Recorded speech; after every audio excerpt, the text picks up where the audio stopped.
começando mais um tutorial do alimento diário. Desta vez é no livro 6, a série Palavra, Vida, Edificação, parte 2, Evangelho de João. O título do livro 6 é Ressurreição, um novo dia, um novo começo. E hoje nós vamos falar da semana 1, que tem por título Jesus é preso e julgado injustamente. Leitura da Bíblia é João 18, de 1 a 40. Como vocês estão vendo que a capa do nosso novo alimento diário é Ressurreição, um novo dia, um novo começo. Então ele fala da morte e após a morte, a ressurreição do Senhor, que nos trouxe um novo dia, um novo começo. Entretanto, hoje nós vamos tratar na semana 1, Jesus é preso e julgado injustamente. Quer dizer, o tempo antes, né, da crucificação do Senhor. E como os líderes de Israel, né, dos judeus, conseguiram levar o Senhor preso e ser julgado injustamente, né? Então vamos lá, né? E até quarta-feira dessa semana 1 fala, o assunto é ainda da mensagem anterior, que é sobre capítulo 17 de João, que tem como tema central a glorificação, né?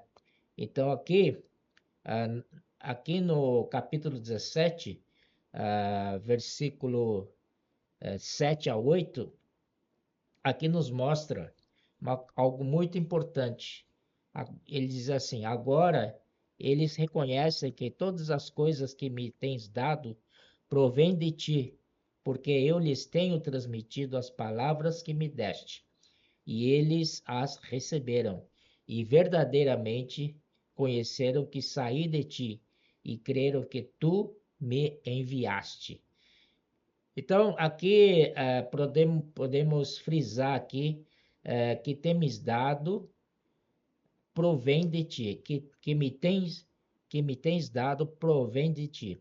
Essa frase provém de ti é muito importante, porque fala que essa palavra tem procedência, né? Essa palavra tem novamente procedência. E depois, no final do versículo, fala: para que conheças, e verdadeiramente conheceram que saí de ti. Então, esse sair de ti também é procedência, mostra procedência. Então, a palavra que o Senhor fala tem a procedência em próprio Deus. E o próprio Senhor Jesus, como enviado, ele também tem procedência, ele saiu do Pai. Graças ao Senhor, né? Isso é muito forte para nós. Por isso que o Senhor, quando falava, ele tinha autoridade, né? Porque a palavra do Senhor, de Deus, é cheia de poder, né? Cheia de força, né? Nós vemos isso também, podemos ver Efésios 1:19, que fala assim: e qual a suprema grandeza do seu poder para com os que cremos, segundo a eficácia da força do seu poder. Então aqui nós vemos que a sua palavra tem um poder, né? Então, poder é algo potencial de energia, mas para você transformar em força, você precisa ter um trabalho, uma obra.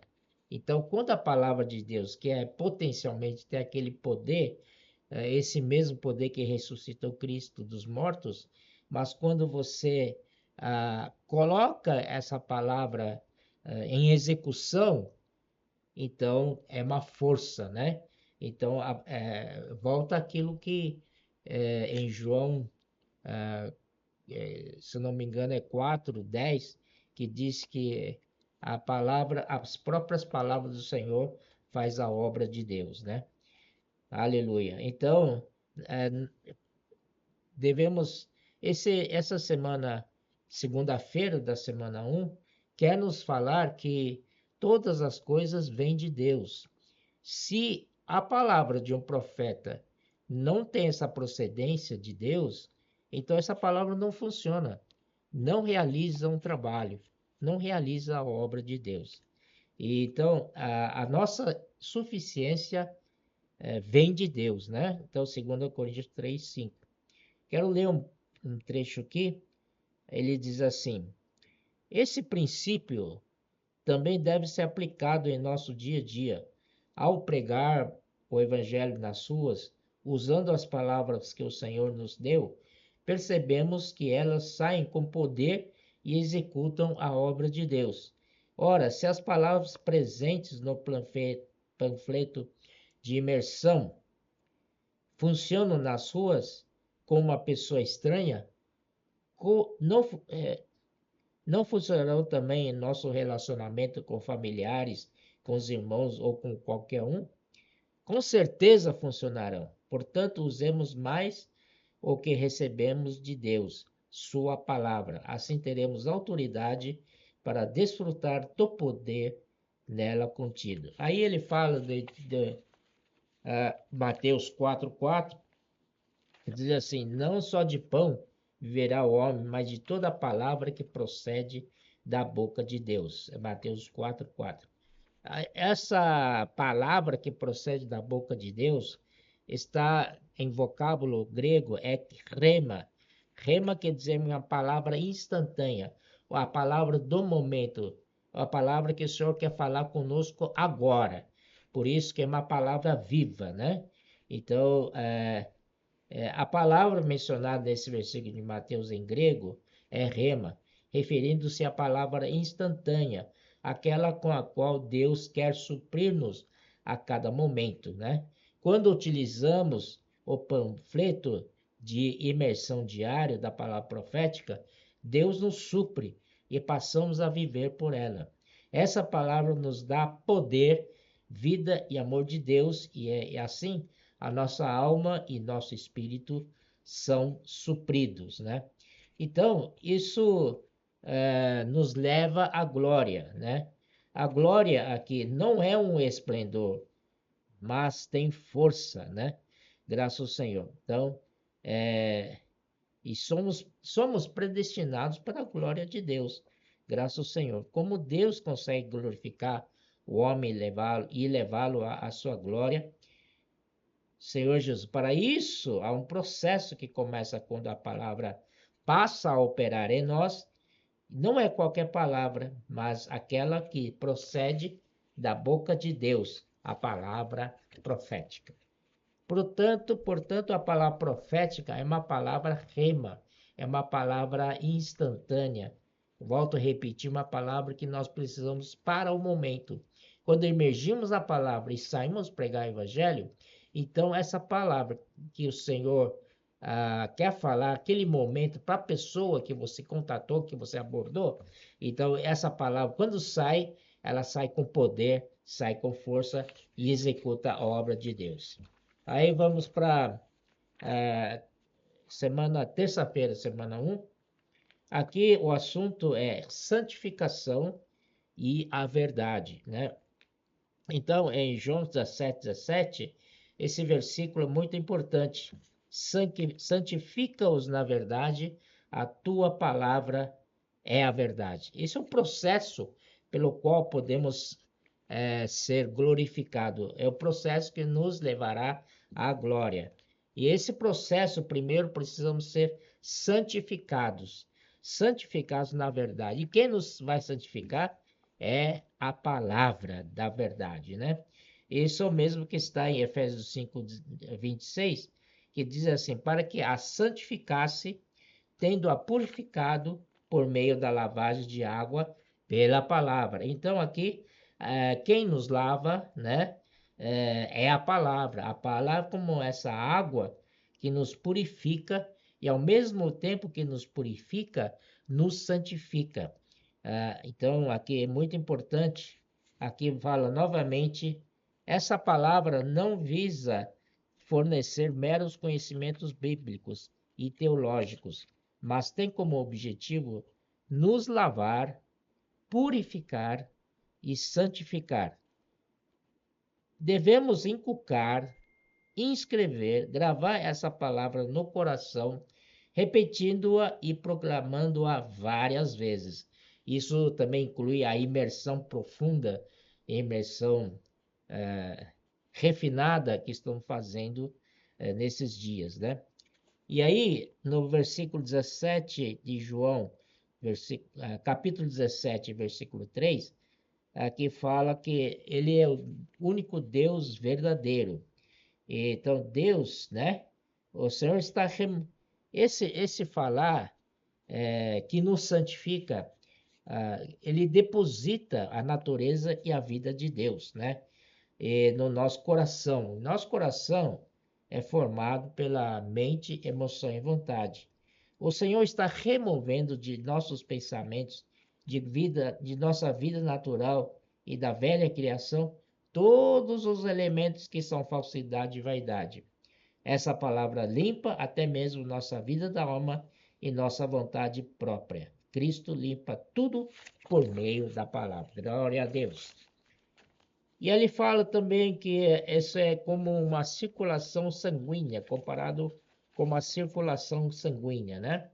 A circulação sanguínea no organismo fornece nutrientes a cada célula do corpo.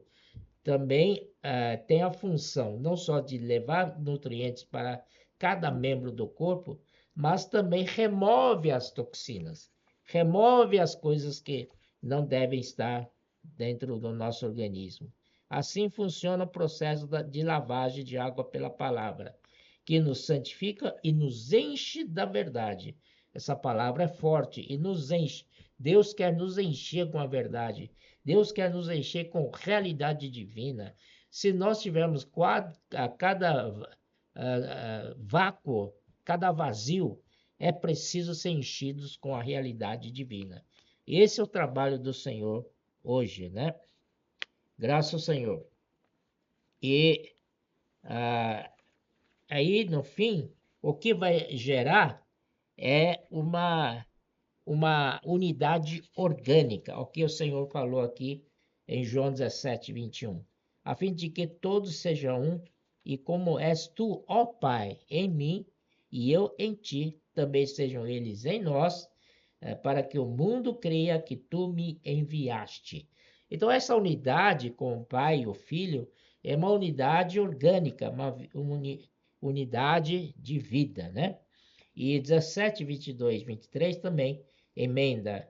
Eu lhes tenho transmitido a glória que me tens dado, para que sejam um, como nós o somos, eu nele e tu em mim, a fim de que sejam aperfeiçoados na unidade, para que o mundo conheça que tu me enviaste e os amaste, como também amaste a mim. Graças ao Senhor, né? Isso é muito bom, porque o Senhor tem por objetivo de trabalhar em nós e nos conduzir à glória, ser um com o Pai. O que é glorificação do ser humano, né? Quando nosso destino é a glória. O que é ir à glória? É ir para fazer parte dessa essa unidade orgânica com o Filho e com o Pai. É o Filho que nos leva a ser um com o Pai. Glória a Deus.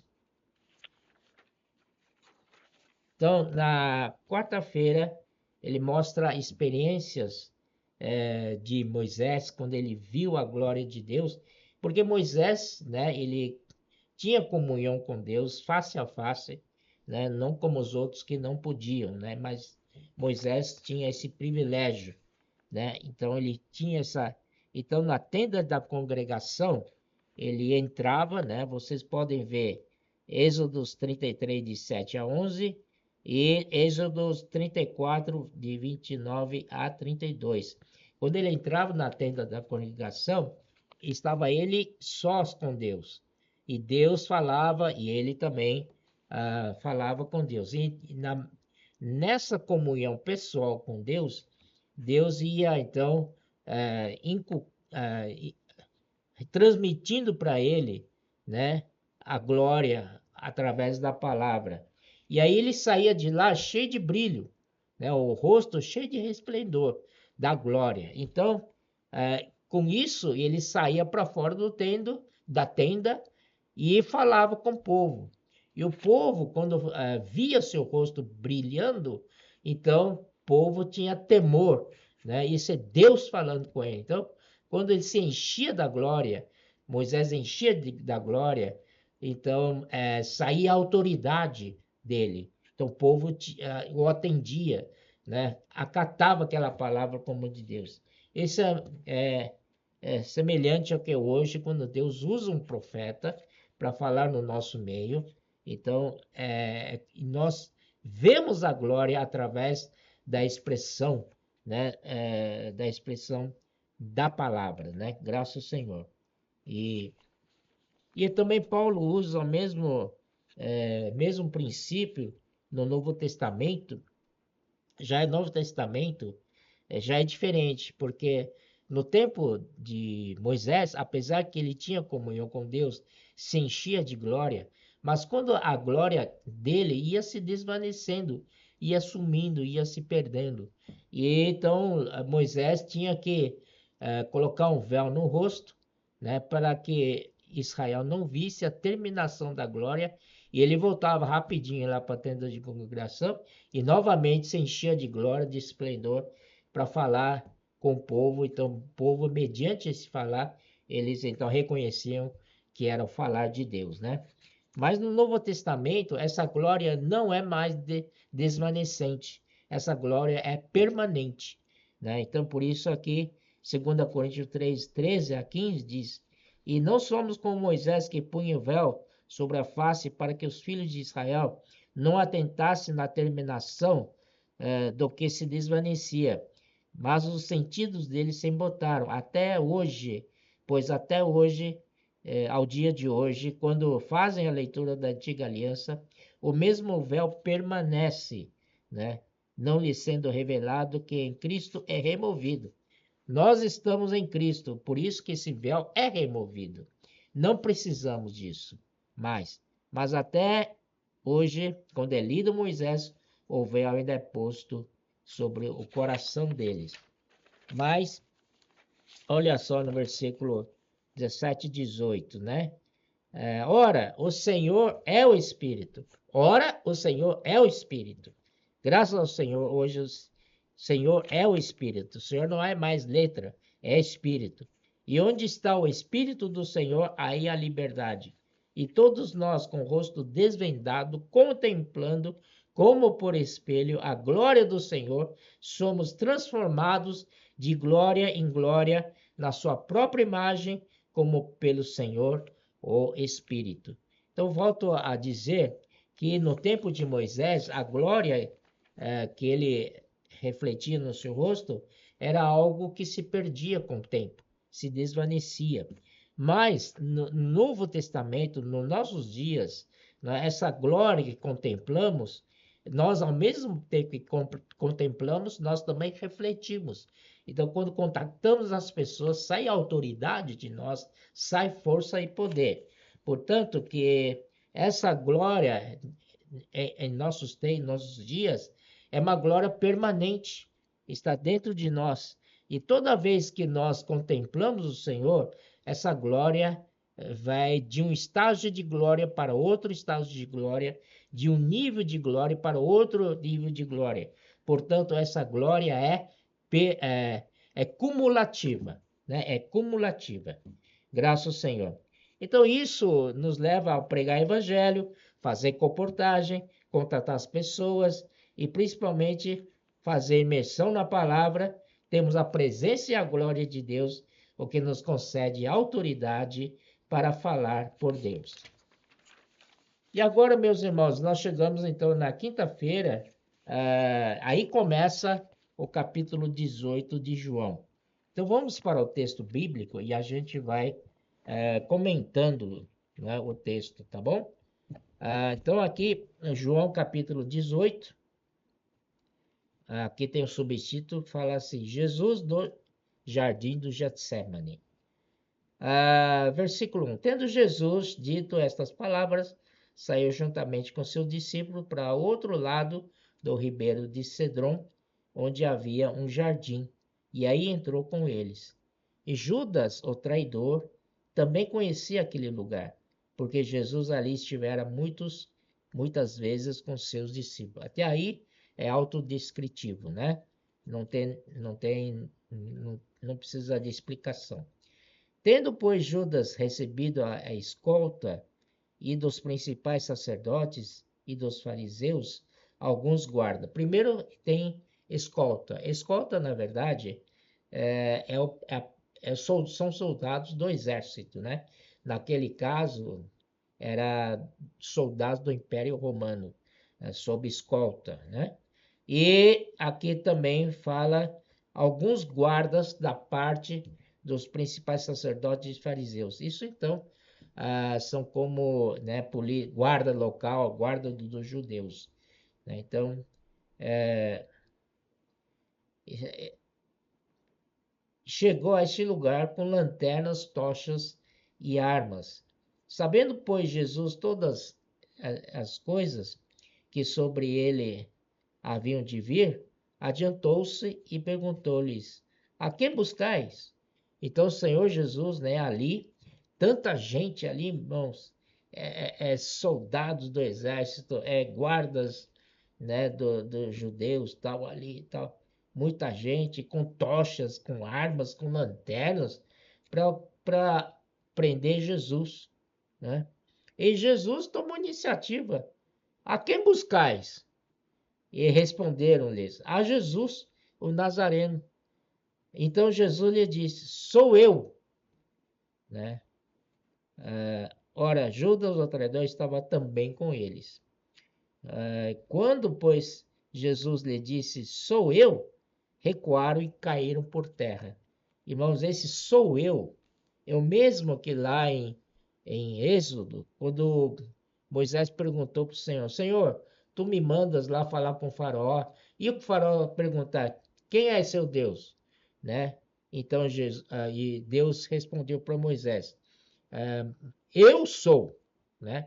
Eu sou o que sou, né? Então, esse sou eu, é o mesmo eu sou lá de Êxodo. Então, quando eles ouviram eu sou, puxa vida, saiu poder na fala do Senhor, que eles caíram por terra, né? Versículo 6, né?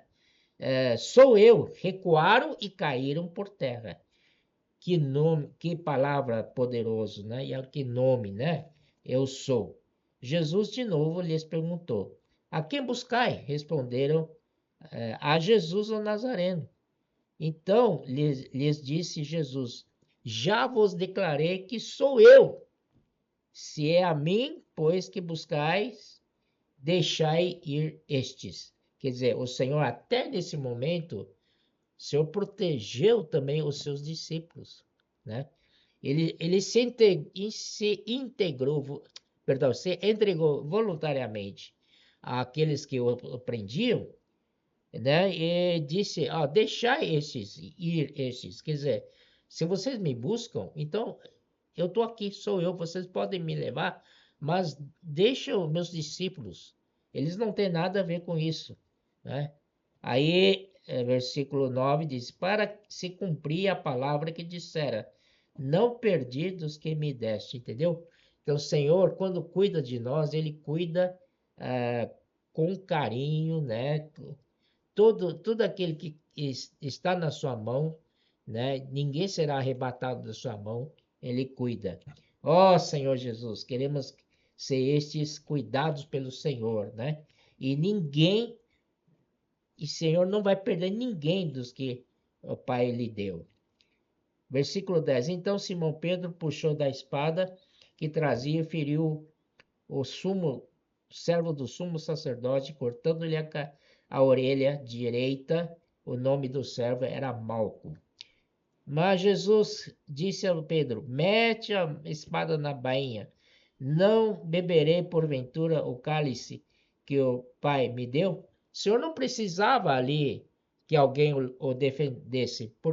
Parecia que o Senhor estava perdendo, né? Na verdade, o Senhor estava ganhando, porque o Senhor tinha que passar por aquilo mesmo, tinha que ser preso mesmo, tinha que ser julgado mesmo, e até essa, não, porventura não beberei o cálice que o Pai me deu. Esse cálice, irmãos, é um cálice de amargura, um cálice amargo. O Senhor tomou o cálice da maldição para nos dar hoje um cálice de bênção. Graças ao Senhor, né? O cálice que nós tomamos domingo de manhã, no nossa reunião de partir do pão, né? Nós temos o pão e o cálice. Aquele cálice representa um cálice de bênção. Graças ao Senhor. E, continuando. Assim, a escolta, olha, a escolta novamente fala dos soldados do Império Romano, o comandante, né? Tinha um comandante e os guardas dos judeus, né? Que são guardas locais que cuidam da segurança pública ali, né? Para nós, no estado de São Paulo, por exemplo, são os PMs, né? Em cada estado tem os PMs. E prenderam Jesus e manietaram-no e o conduziram primeiramente a Anás, pois era sogro de Caifás, sumo sacerdote naquele ano. É interessante aqui, o Caifás era sumo sacerdote naquele ano, e eles conduziram para Anás. Anás era sogro de Caifás. Anás já foi sumo sacerdote em vários termos, né? Então, ele tinha muita experiência, era o mais e sugere que ele seja o mais idoso deles, então com muita experiência, né, de ser sumo sacerdote. Por isso que era de costume o povo levar Jesus para Anás primeiro. Aí, versículo 15: Simão Pedro e outro discípulo seguiam a Jesus. Esse outro discípulo é o próprio João. Interessante que João, no Evangelho de João, ele nunca aparece o seu nome. Ora é outro discípulo, ora é discípulo amado de Jesus, né? Nesse ponto ele foi muito discreto, né? Nós também devemos tomar isso para nós, né? Não sobressair nada. Então isso é muito bom, né? Se a gente não nos exaltar, um dia o próprio Senhor irá nos exaltar. Sendo este discípulo conhecido do sumo sacerdote, entrou para o pátio deste com Jesus. Então João foi permitido entrar no pátio da casa de Anás, porque ele conhecia o sumo sacerdote, né? Então era amigo, então era permitido entrar. Pedro, porém, ficou de fora, junto à porta. Então, saindo, pois, outro discípulo, que era conhecido do sumo sacerdote, falou com a recarregada da porta e levou a Pedro para dentro. Então, por causa de João, através de João, Pedro foi levado para dentro da casa, do pátio, né, da casa do sumo sacerdote. Então a criada encarregada da porta perguntou a Pedro: Não és tu também um dos discípulos desse homem? Aqui Pedro negou o Senhor pela primeira vez. Pedro disse: Não sou, respondeu ele. Ora, os servos e os guardas estavam ali, tendo acendido um braseiro por causa do frio, e aquentavam-se. Pedro estava no meio deles, aquentando-se também. Então aqui volta novamente ao julgamento do Anás, né? Então o sumo sacerdote interrogou a Jesus acerca dos seus discípulos e da sua doutrina. Declarou-lhe Jesus: Eu tenho falado francamente ao mundo. Ensinei continuamente tanto na sinagoga como no templo, onde todos os judeus se reúnem, e nada disse em oculto. Por que me interrogas? Pergunta aos que ouviram o que lhes falei. Bem sabem eles o que eu disse. Então era estranho Jesus ser interrogado por sumo sacerdote. Era necessário isso mesmo? O Senhor Jesus pregava a verdade, falava da Escritura para todos eles. Eles ouviam, já ouviram. O Senhor Jesus foi para a sinagoga, foi por todo lugar, falando abertamente, né? Isso é algum crime? Para falar a verdade é algum crime? Então, é isso que o Senhor estava falando. Por que me interrogais? Pergunta aos que ouviram o que lhes falei. Bem sabem eles o que eu disse. Pergunta para o povo. O povo sabe, né? Dizendo ele isto, um dos guardas que ali estavam deu uma bofetada em Jesus, dizendo: É assim que falas ao sumo sacerdote? Replicou Jesus: Se falei mal, dá testemunho do mal. Mas se eu falei bem, por que me feres? O Senhor Jesus nem estava ofendendo o sumo sacerdote, nada. O Senhor apenas estava falando, né? O que é verdade, né? Então recebeu-se de graça, né? Recebeu bofetado de graça. Então Anás o enviou, maniatado, à presença de Caifás, o sumo sacerdote. Então, de Anás, da casa de Anás, ele foi levado para a presença de Caifás, que era o sumo sacerdote naquele ano, né? De novo, Pedro nega Jesus. Lá estava Simão Pedro aquentando-se. Perguntaram-lhe, pois, és tu, porventura, um dos discípulos dele? Pedro agora negou o Senhor pela segunda vez. Ele negou e disse, não sou, né? E um dos servos do sumo sacerdote, parente daquele a quem Pedro tinha decepado a orelha, olha, ai, ai, ai, perguntou, não te vi eu no jardim com ele? Aqui Pedro negou o Senhor 3 vezes. De novo, Pedro o negou, e no mesmo instante cantou o galo. Vamos ver essa passagem em Mateus 26. Mateus 26, 69.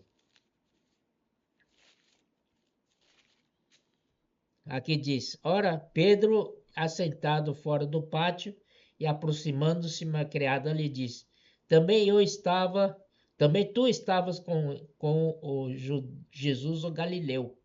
Aí Pedro começou a negar e tal, tal, tal. E no 75 disse: Então Pedro se lembrou da palavra que Jesus lhe dissera, porque ele tinha negado o Senhor 3 vezes e cantou galo. Antes que o galo cante, tu me negarás 3 vezes. Então Pedro, depois que o galo cantou, ele lembrou do que o Senhor falou com ele, saiu dali, irmãos, chorou amargamente. Ó, Senhor Jesus, chorou amargamente. Vamos ver Mateus. Lucas também fala isso, Marcos também fala isso. Mas, irmãos, eu queria mostrar para vocês uma coisa muito importante. Na ressurreição do Senhor, Marcos 16, 17, o Senhor disse: Mas ide, dizei a seus discípulos e a Pedro. Isso é muito especial, né? O Senhor, Pedro, depois de negar o Senhor, ele chorou amargamente, extremamente arrependido, né, do que ele fez. Então ele falou: Senhor não vai me querer mais. Eu neguei o Senhor 3 vezes. Estou acabado. Para o Senhor não tenho mais chance, não tenho mais esperança, né? Então, aí na ressurreição do Senhor, o Senhor disse: Dizer a seus discípulos e a Pedro. Quer dizer, o Senhor mandou falar, né? Dizer a seus discípulos e a Pedro. O Senhor não só disse a seus discípulos, mas acrescentou o nome de Pedro, específico. Fala para o Pedro que eu ressuscitei. Aleluia. O Senhor não perde nenhum mesmo, né? O Senhor cuida de nós. Você está desanimado? Você está derrotado? Então, lembra que o Senhor se lembra de você. O Senhor cuida de você. Amém. Então, voltando, vamos terminando aqui, né? E Jesus foi levado para Pilatos, 28, 18, 28. Depois levaram Jesus da casa de Caifás para o pretório. Pretório onde está o governador do Império Romano. Governador romano, representante do César, né? Ali. Então, ele é totalmente gentil, não tem nada a ver com o povo de Israel. Era cedo de manhã, eles não entraram no pretório para não se contaminarem, mas poderem comer a Páscoa, porque no dia seguinte era Páscoa. Então, no dia anterior, nas vésperas, eles tinham que se santificar, né, para poder comer a Páscoa. Então, não pode fazer nada, não pode entrar no lugar que é de gentios. Então Pilatos saiu para lhes falar e lhes disse: Que acusação trazeis contra este homem? Respondeu-lhes: Se este não fosse malfeitor, não te entregaríamos. Olha só, meus irmãos, só presta atenção. Jesus foi qualificado aqui como malfeitor. O que Jesus fez para merecer esse título, malfeitor? Malfeitor, se você não sabe, é igual a bandido. Então o Senhor foi tratado como bandido. E o Senhor não fez nada de bandido. O que o Senhor fez foi só bem. Falava a palavra de Deus, a verdade de Deus. E aí os judeus o entregaram com o argumento de que ele era um malfeitor. Meu Deus. Aí vem 31. E replicou-lhes, pois, Pilato: Tomai-o vós outros e julgai segundo a vossa lei. Responderam-lhe os judeus: A nós não nos é lícito matar ninguém. Olha só, eles querem matar Jesus. Só que eles eram judeus ali, e no dia seguinte era Páscoa, então eles precisam manter-se santo. Eles não podiam matar ninguém. Então levaram Jesus para um governo gentil, para que o gentil, né, um governo gentil, né, nesse caso Império Romano, para que o Império Romano matasse Jesus. Olha só que trama, né? Para que se cumprisse a palavra de Jesus, significando modo porque havia de morrer. Ó Senhor Jesus, Senhor, tudo isto está nas Escrituras. Aí tomou Pilatos a entrar, tornou Pilatos a entrar no pretório, chamou Jesus e perguntou-lhes: És tu o rei dos judeus? Respondeu Jesus: Vem de ti mesmo esta pergunta? Ou te disseram outros a meu respeito? Na verdade, o Senhor também queria sentir um pouco o que o povo por aí achava dele. Então, por isso que perguntou: essa pergunta vem de ti mesmo ou falaram para você?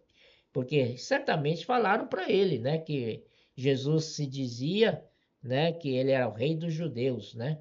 Replicou Pilatos: Porventura sou judeus? A tua própria gente e os principais sacerdotes é que te entregaram a mim. Que fizeste? Aí o Senhor Jesus, aqui é muito importante: o meu reino não é deste mundo.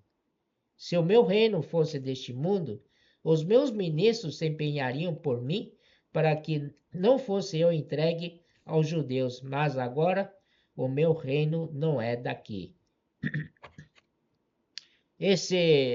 Meus ministros se refere aos anjos, né?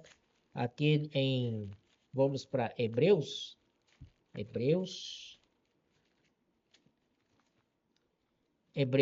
capítulo 1, né? Aqui diz versículo 7. Ainda quanto aos anjos, diz: aquele que a seus anjos faz ventos e a seus ministros labareda de fogo. Então, esses ministros se referem a anjos, né? Então, versículo 14 também diz assim: Não são todos eles espíritos ministradores enviados para serviço a favor dos que hão de herdar a salvação? Então, esses ministros que são anjos, né, para então levar a salvação, para cuidar daqueles que vão herdar a salvação. Então, nós sabemos que Deus tem muitos anjos, né? Então, mas um terço dos anjos seguiram a Satanás. Mesmo assim, ainda ficou 2/3 de anjos, né, para cuidar do seu povo, né? Então, Pilatos lhe disse: Logo tu és rei. Respondeu-lhe Jesus: Tu dizes que sou rei. Eu para isso nasci e para isso vim ao mundo, a fim de dar testemunho da verdade. Então o Senhor não negou, não. O Senhor disse, sim, você disse certo, eu sou rei mesmo. Todo aquele que é da verdade, ouve a minha voz. Aleluia, que nós somos da verdade. Então nós ouvimos a palavra do Senhor, porque ele fala só dando testemunho da verdade. Aí Pilatos não entendeu nada do que é verdade, né? Ele perguntou, o que é verdade? Então, dito isto, voltou ao judeu e lhe disse, eu não acho nele crime algum. É costume entre vós que eu vos solte alguém por ocasião da Páscoa. Quereis vós que vos solte o rei dos judeus? Né? Ele não encontrou nada que possa incriminar Jesus. Até o governador, né, que tinha autoridade na época dos gentios, achou que não tinha nada para incriminar Jesus. Mas aí que entra a política, politicagem, para agradar, né, os judeus ali. Então ele fala, tá entregue para vocês, então podem fazer o que quer. E trocar Jesus por Barrabás, isso é terrível, né? Jesus não tinha feito nada, né? Ele é justo. Trocar por um salteador, um bandido, ó Senhor, foi totalmente injusto o julgamento do Senhor. Amém? Mas tudo isso é porque para cumprir a escritura que Jesus tinha que morrer por nós, nos livrando desse homem mau, esse homem natural, né? Para que o Senhor pudesse ter chance de trazer para nós a verdade com a sua vida e natureza. Amém? E para encerrar, né, vamos ver Jesus aqui, quem é ele depois, né? Ele aqui, então, Isaías 9, 6 e 7, porque o menino nos nasceu, um filho se nos deu, o governo está sobre os seus ombros, e o seu nome será maravilhoso, conselheiro, Deus forte, Pai da eternidade, príncipe da paz, para que se aumente o seu governo e venha paz sem fim sobre o trono de Davi e sobre o seu reino para estabelecer e o firmar mediante o juízo e a justiça, desde agora e para sempre. O zelo do Senhor do Exército fará isto. Aleluia. Então, Isaías 9, 6, 7 já prescrevia, né, o que o Senhor era. Né? Ele veio para trazer um reino de paz e um reino de justiça. Hoje estamos na igreja, estamos na realidade desse reino dos céus. Portanto, se nós voltarmos para nosso espírito, né, nós vamos experimentar esse reino da paz e o reino da justiça, como, né, um desfrute antecipado. Mas vai haver manifestação do reino dos céus, então ali definitivamente vamos experimentar na plenitude desse reino de paz e de justiça. E para terminar, eu quero ler o último parágrafo aqui dessa semana 1. Disse: a igreja hoje já vive dentro da justiça e da paz de Deus, porque é a realidade do reino dos céus. No entanto, a vinda da manifestação do reino dos céus é a nossa esperança, né? Durante 1000 anos estaremos dentro de um reino de justiça e paz. Esse é o motivo que nos leva às ruas, a fim de pregar o evangelho do reino. E Mateus 24, 14. Quando o evangelho do reino for pregado a todas as nações, chegará a hora de Cristo assumir o reino. Quando Cristo assumir o reino, toda a injustiça findará e viveremos em justiça e paz por 1000 anos. Aleluia! Você está feliz? Eu estou muito feliz. Amém.